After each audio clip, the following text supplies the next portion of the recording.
Hello everyone. Today in this video, I'll be showing you guys how you can delete uh, your chats from WhatsApp. So if you want to delete each and every chat from your WhatsApp, I mean, if you want to wipe your WhatsApp out, how can you do it?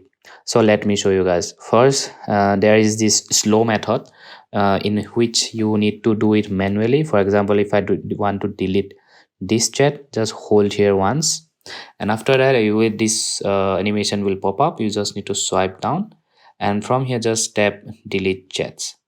So here it will ask a confirmation, and then press the delete chat. So as you can see, the chat has been deleted. However, this will take infinite amount of time. I know you don't have any time, so there is a quick solution for you.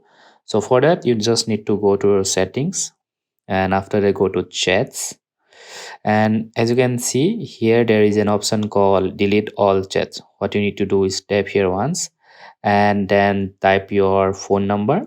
And after typing your phone number, when you tap delete all chats, your entire WhatsApp chats will be gone forever. So yeah, that's how you delete WhatsApp chats in just one button.